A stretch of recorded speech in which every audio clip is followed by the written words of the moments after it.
Vai uma dose de relacionamento abusivo disfarçado de amor profundo aí?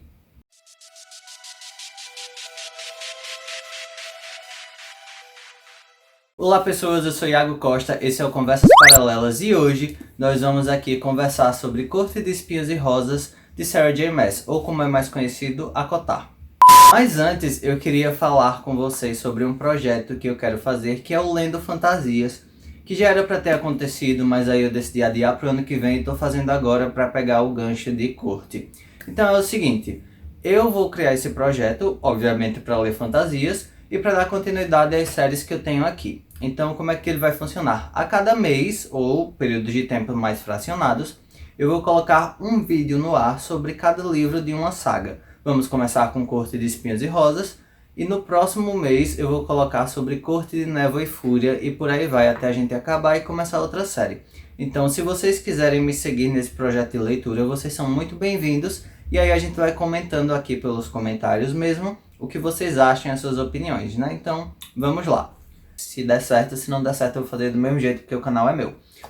Corte de Espinhos e Rosas, ou ACOTAR, como é conhecido pela abreviação da sigla em inglês, que é A Court of Thorns and Roses, é um livro publicado pela Galera Record aqui no Brasil, da Sarah J. Maas, que é super conhecida por Trono de Vidro, que eu tenho zero vontade de ler.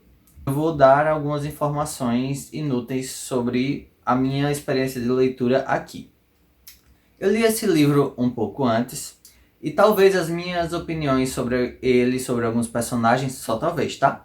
Possa estar um pouco mudada, porque eu estou lendo o segundo, que é Corte de Névoa e Fúria, e eu estou gostando bastante, é um livro muito diferente desse aqui. Mas eu vou tentar manter as minhas opiniões meio como estavam na época em que eu li.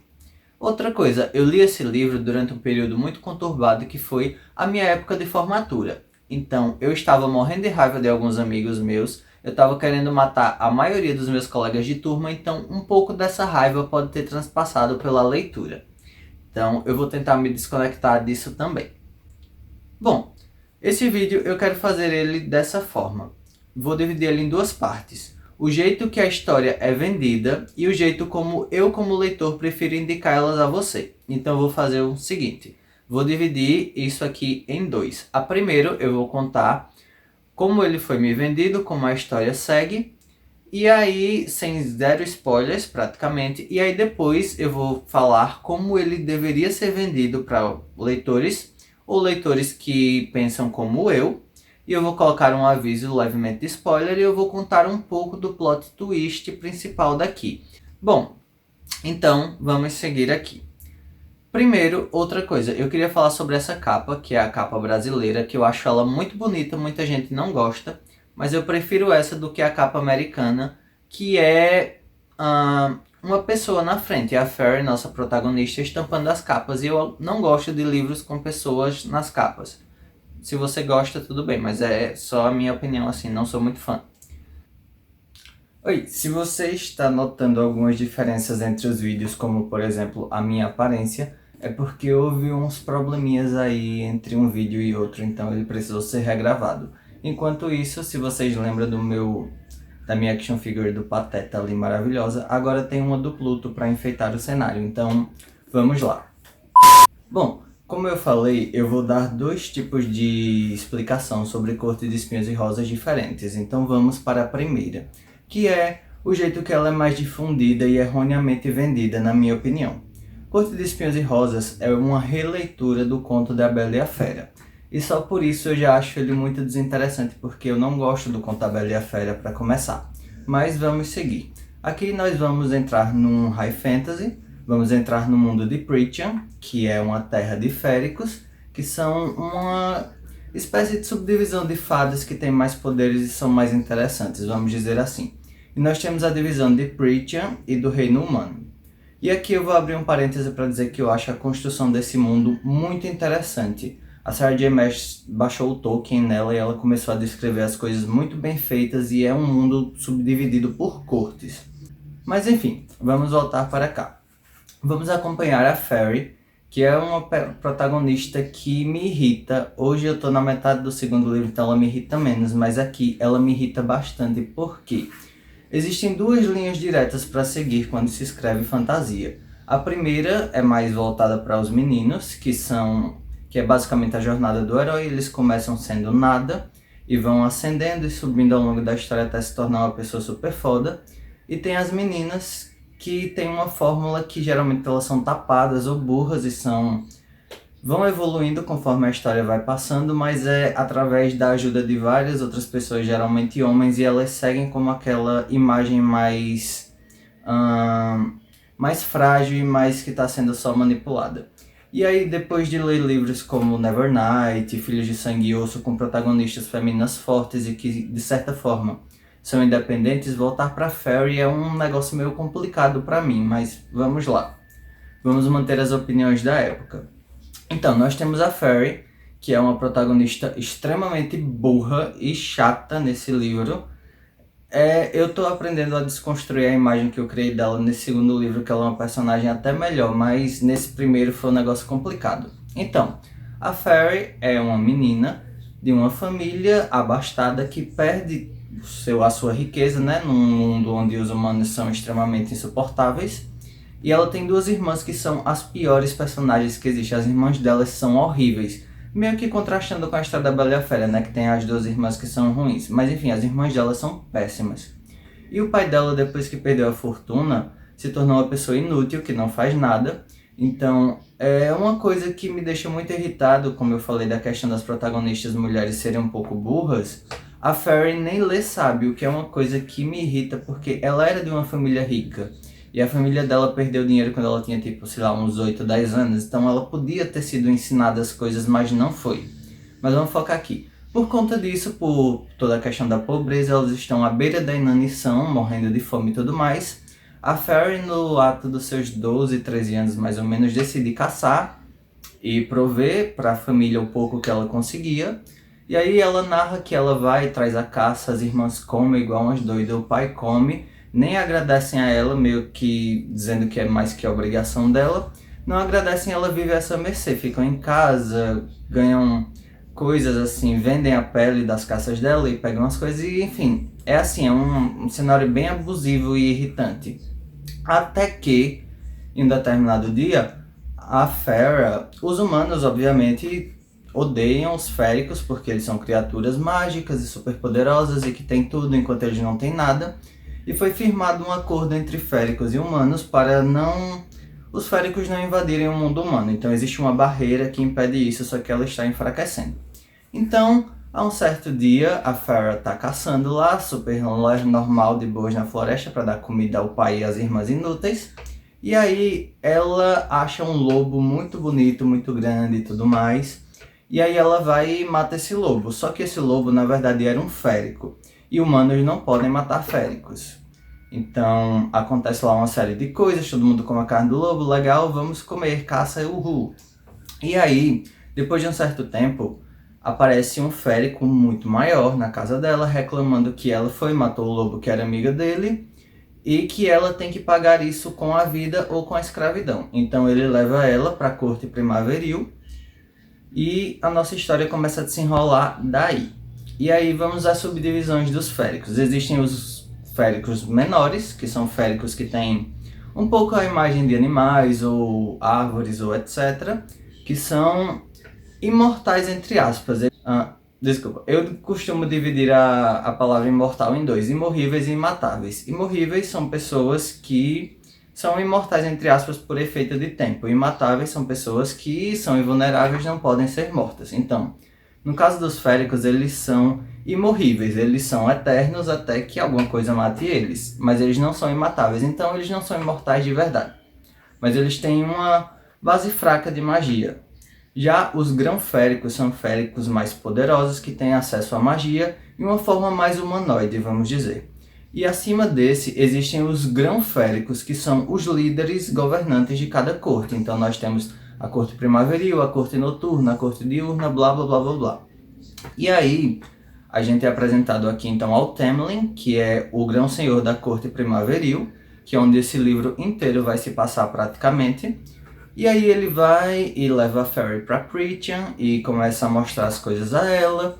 E ela vira uma prisioneira, entre aspas, na casa dele, bem como a Bella virou no conto, né? Então, tipo, ela tem total liberdade, entre aspas, de transitar pela mansão, castelo dele, pelos jardins e tudo mais, mas ela vê, primeiro, ela odeia os féricos por conta de tudo, todas as dificuldades da vida. Então, meio que ela odeia tudo, mas quando ela chega lá, ela vê que não é como os humanos falaram, é um mundo muito bonito, muito encantado, magia, dança e tudo mais.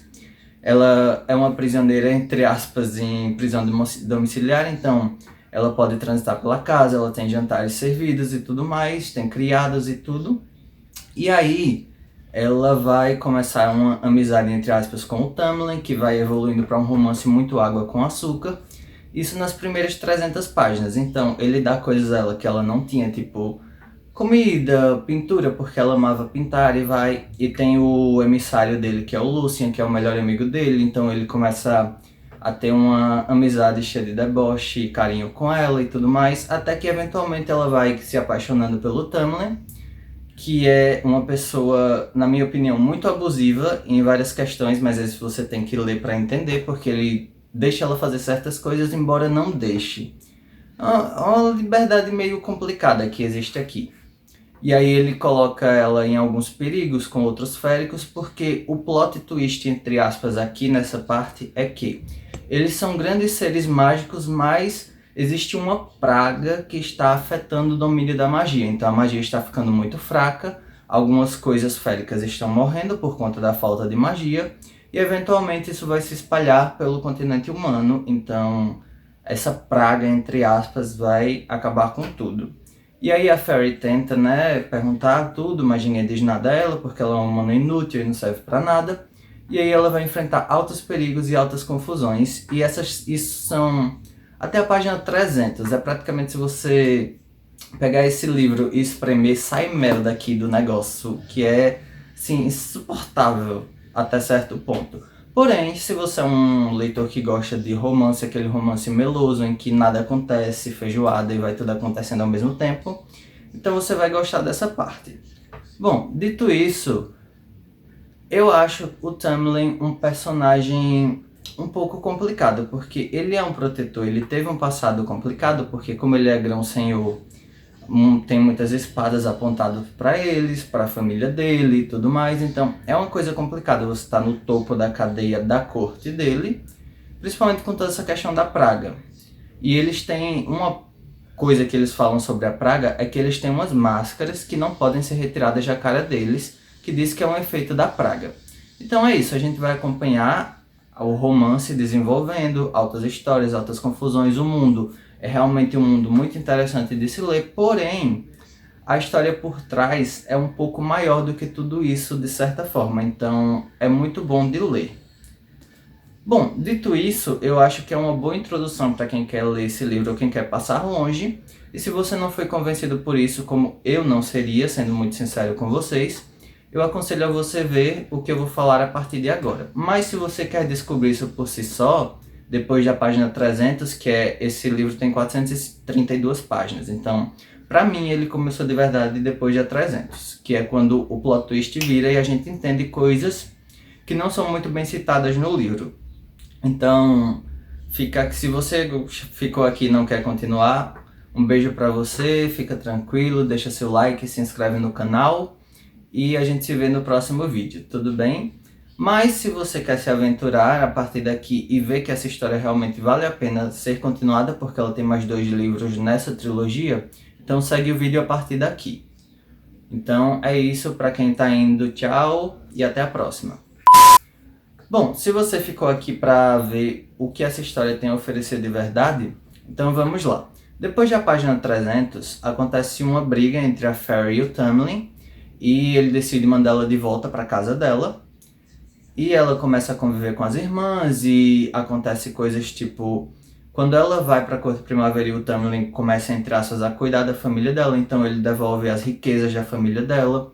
O pai dela era um mercador, então um navio cheio de riquezas dele afunda, condenando ele à vida de pobreza e tudo mais. Então o Tamlin magicamente faz o navio reaparecer, e eles começam a retomar a riqueza e tudo mais, enfim, vida que segue. E aí ela volta e entende que aquilo ali foi tudo um presente para ela, e as irmãs dela não gostam mais dela por causa disso, então começam a tratar ela bem mal, porque ela foi pra Prythian e voltou, e os humanos têm muito preconceito com féricos, até que ela volta, e porque ela quer ajudar a cuidar sobre a praga, e não encontra nada, acontece vários problemas, ela já encontrou bestas féricas que são más e ameaçaram o Tamlin e tudo mais, e ela volta e a nossa história começa a se desenrolar, porque ela volta e uma criada que cuidava dela, que é a Alice, está lá escondida e vê ela voltando e conta a história para ela, que é o que eu vou contar para vocês.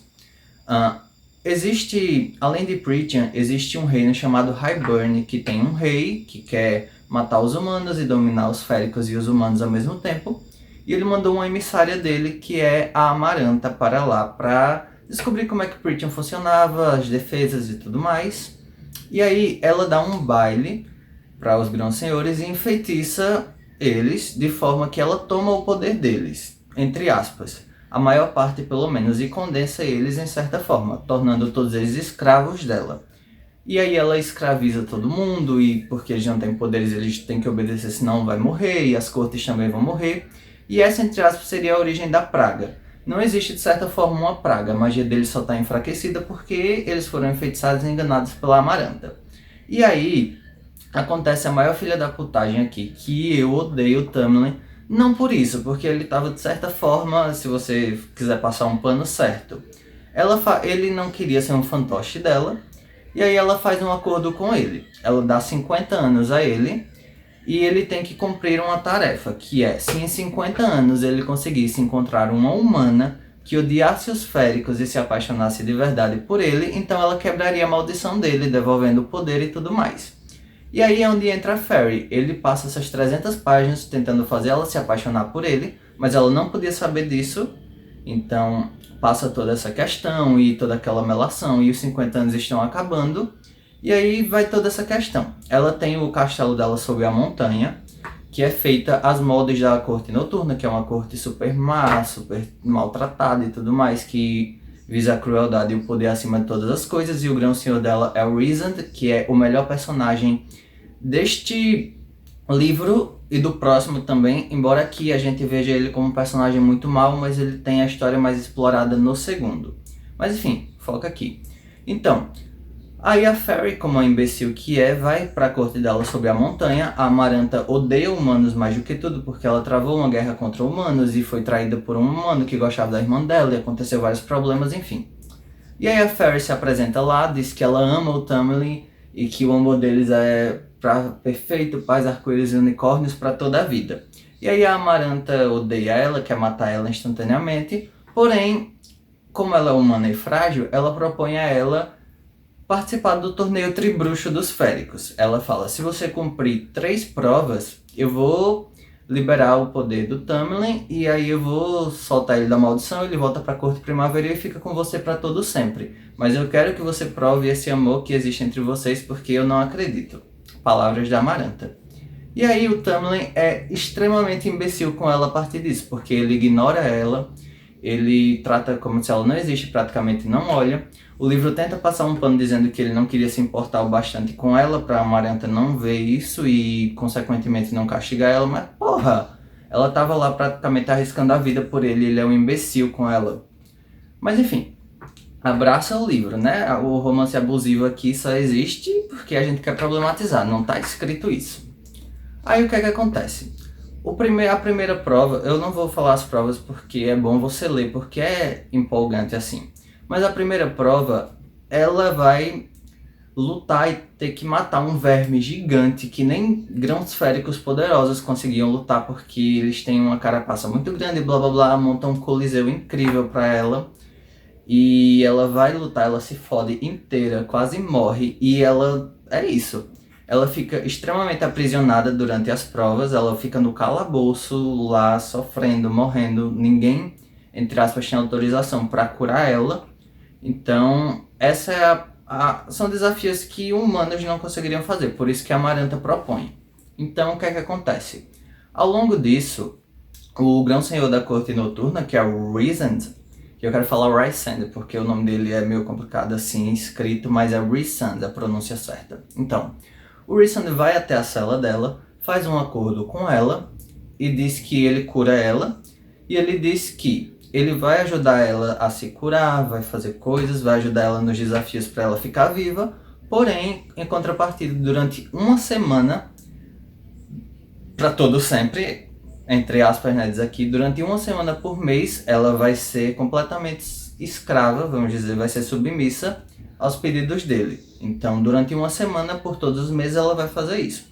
E aí, como ela está extremamente desesperada, ninguém se pronunciou, nem o Tamlin, para ajudar ela. Então ela aceita esse acordo, o Rhysand cura ela, e ela vai para as outras provas assim. E aí, essa é uma questão muito interessante, porque vai evoluindo a história. Eu não vou contar porque é uma parte boa de se ler, sabe? Todo o resto, se você quiser pular, pula, mas essa parte é muito boa de ler. Então, ela vai enfrentar essas coisas e a proposta dela é salvar o Tamlin, mas eventualmente, se ela conseguir passar disso, ela vai salvar a Prychn inteira. Então, é uma coisa muito grandiosa. E de certa forma, a Maranta tem os capangas dela, todo mundo de Prychn odeia ela, mas tem que seguir ela porque ela aprisionou todos eles por um feitiço. Então, é nessa parte que o livro se torna bom, mas a Fairy continua uma personagem insuportável. Esse amor ridículo que ela tem pelo Tamlin aqui é literalmente a destruição dela, porque ele não tá nem aí pra ela em todas as partes do livro, sabe? Então, eu aconselho muito a você ler. Depois que esse plot twist vira, o livro realmente fica muito bom e é muito bom de se acompanhar. Eventualmente, o que acaba acontecendo com a Fairy aqui é, de certa forma, interessante e deixa um gancho muito bom para o segundo livro. Porém, eu vou dizer pra vocês, se eu não convenci você a ler isso, e sinceramente, eu não seria convencido por esses argumentos se eu não tivesse lido a parte final, porque o começo ele é muito lento, é uma coisa muito imbecil da minha parte falar. Porém, eu estou lendo o segundo livro e ele é anos-luz melhor do que esse. Realmente muito bom. E a proposta do primeiro livro de cada série geralmente é você introduzir os personagens, introduzir o conceito do mundo para os leitores. E o segundo livro, ele geralmente abrange e expande o conceito do mundo de um high fantasy. E nisso está sendo muito competente. Nessa parte de mundo, é muito bom. O mundo aqui, realmente, a gente não pode reclamar muito, porque é um mundo muito legal de se ver. Só os personagens do primeiro que são chatos, mas realmente no segundo é muito melhor, assim, toda a questão. E aí, se tudo der certo, se vocês gostarem desse vídeo, eu vou fazer no segundo vídeo, que vai ser o de Corte de Névoa e Fúria, no mês que vem, e a gente vai seguir essa saga. Eu espero sinceramente que vocês gostem. Talvez eu não tenha sido sucinto como eu queria ser, e eu nunca sou.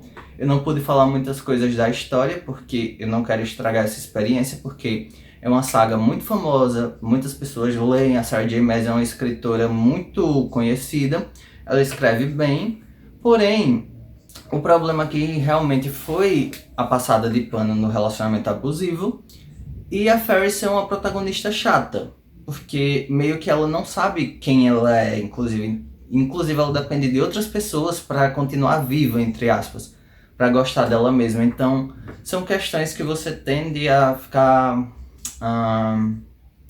ficar pensando sobre, vamos resumir assim, mas é realmente uma questão muito boa. Eu detestei esse livro quando eu li na época, até a página 300, né? Depois eu já comecei a gostar. Eu dei 3 estrelas a ele, mas eu acho uma leitura válida, pelo menos para o segundo, que o segundo realmente é bom. Talvez ótimo, talvez eu dê 5 estrelas para ele se não acontecer alguma besteira que vai acontecer. Eu já estou sentindo, mas por enquanto o segundo está compensando toda a má experiência que eu tive com o primeiro.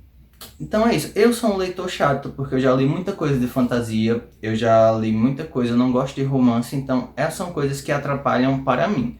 Se você não tem essas questões, provavelmente você goste muito mais da experiência do que eu gostei. Então é isso, foi um vídeo muito prático. O primeiro vídeo que eu tinha gravado tinha ficado muito bom, modéstia bem longe aqui, mas aconteceu alguns problemas e eu acabei perdendo ele, não sei porquê. Então vocês vão ficar com esse aqui de backup, desculpa. Mas eu acho que eu consegui exprimir o que eu pensava sobre o livro. E espero que vocês digam alguma coisa, achem, me acompanhem nesse projeto, porque realmente é uma coisa que eu tenho vontade mesmo de fazer. Então é isso, me digam o que vocês acharam de Corte de Espinhos e Rosas. Me digam se vocês odeiam o Tamlin tanto quanto eu e se concordam que ele é super abusivo com a Fairy. E é isso, nos vemos no próximo vídeo. Deixa seu like nesse vídeo, compartilha, diz aí se você achou alguma coisa errada, se você vai me seguir nessa aventura por aí. E nós nos vemos no próximo vídeo. Falou!